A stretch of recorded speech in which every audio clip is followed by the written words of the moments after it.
Tobias to Apollonius, greeting. I've sent to you Aeneas, bringing a eunuch and 4 boys, house slaves. I append descriptions of the boys for your information. Hymos, about 10, dark skin, curly hair, black eyes, rather big jaws with moles on the right jaw, uncircumcised. Attikos, about 8, light skin, curly hair, nose somewhat flat, black eyes, scar below the right eye, uncircumcised.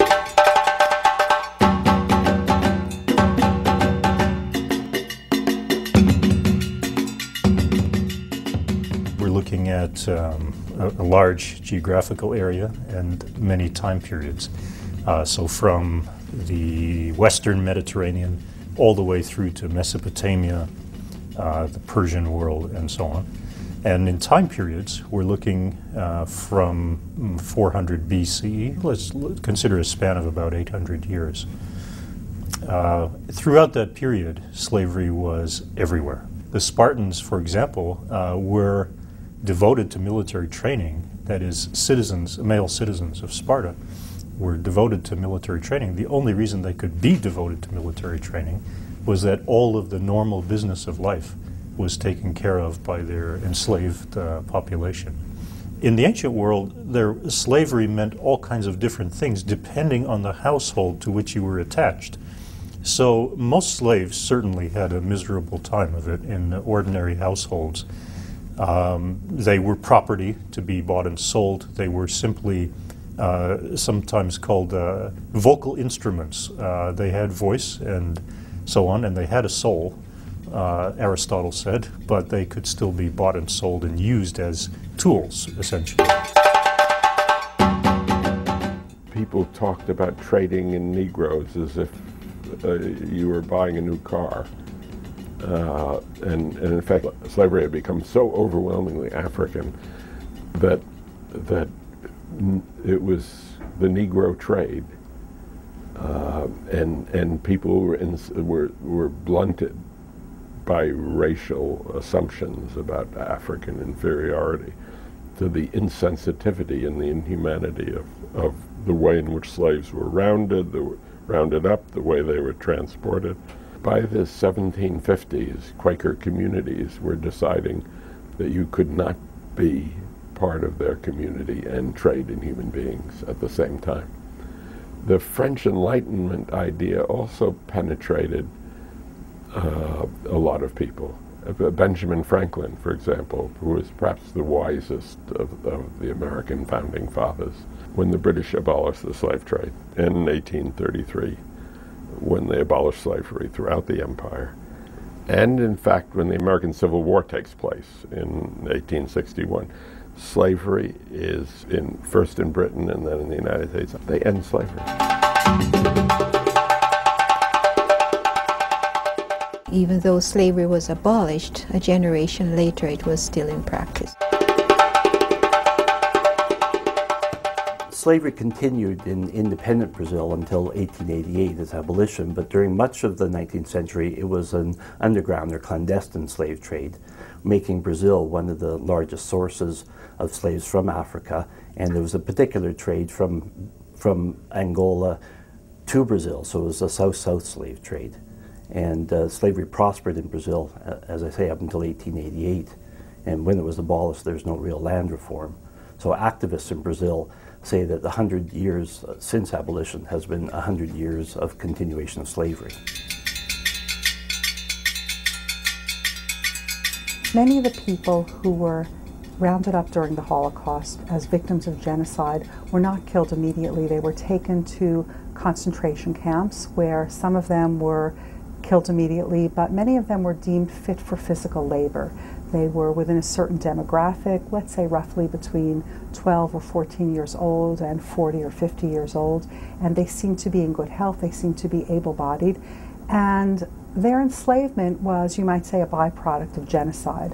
Why kill them if you can exact some work from them and kill them as a product of hard labor and very little food? They were sent to various labor camps, and In that capacity, they did work that the Nazis needed for the war effort. For example, many of them were taken to work in munitions factories. People didn't own their bodies. They couldn't say where they wanted to go or what they wanted to do. They not only didn't get any wages for what they were doing, but they barely got enough food to sustain them on a day-to-day basis. In fact, the goal was to kill them slowly, but squeeze out of them what could be squeezed out of them. In so doing, there was even an economic value, not only the economic value of their labor, but that you didn't have to waste bullets or gas or anything else to kill them. They would simply die of overwork and malnutrition and perhaps of the epidemics that they caught because they were kept in such unsound, unhygienic conditions. We count the number of Jews, Slavs, POWs, and civilians trapped and persecuted and murdered in the Nazi slave labor program, not in thousands, not in hundreds of thousands, but by the millions.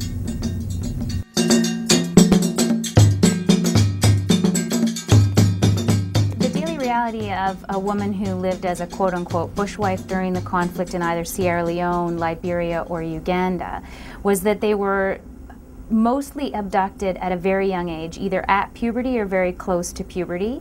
Women were abducted from their villages by rebels or by soldiers. They had very set tasks and they were repeatedly raped. One woman I met was in the bush for 5 years, another for even longer. Another girl was actually kidnapped when she was 11 years old, and the conditions were very harsh. Some of it is very visible, but some of it is not. The visible consequences is that we have a structural poverty among Black people, whether they're on the continent or in the West. But for me, one of the greatest long-term consequences is psychological effect and the psychiatric profiles. People can't acknowledge that they're suffering from an indescribable malaise, melancholy, rage that they cannot explain, repeated microaggression. Those are some of the long-term consequences. For me, a part of the struggle, the modern-day struggle, is to get the memories of the people who have been enslaved. Because it's through their articulating their memory of it that, one, they can begin some healing. Secondly, they can inform people who care to help to end this pernicious practice. I think that memory is really vital in the sense of continuity, so that we do not forget. Leading scholars estimate that there are currently 27 million people who are enslaved today. These are men, women, and children from around the world. That number is more than double the number of slaves that were transshipped across the transatlantic ocean over the 15th to the 19th centuries. It's also equivalent to the population of our entire country of Canada in the early 1990s. Most of us here in Canada were familiar with human trafficking, and in particular for forced labor or for forced prostitution. However, that constitutes approximately 20% of cases of modern-day slavery today. The most common form still remains debt bondage, or what's termed hereditary collateral debt bondage, whereby people inherit debts of their grandfather, then their parents, and so on.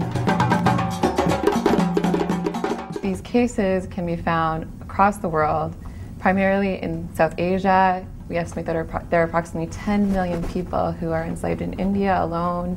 There's another huge concentration in Africa, another minor concentration but still significant in Latin America, and we know of cases of modern-day slavery in every country today, with the exception of 2 countries, Iceland and Greenland. The first and most important thing that we suggest you do is to get educated.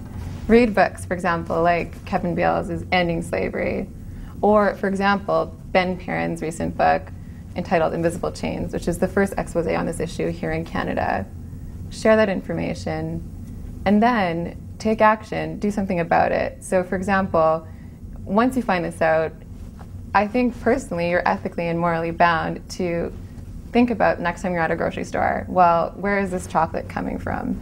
Or where is this t-shirt coming from, for example? Because we buy as a society into slavery every single day.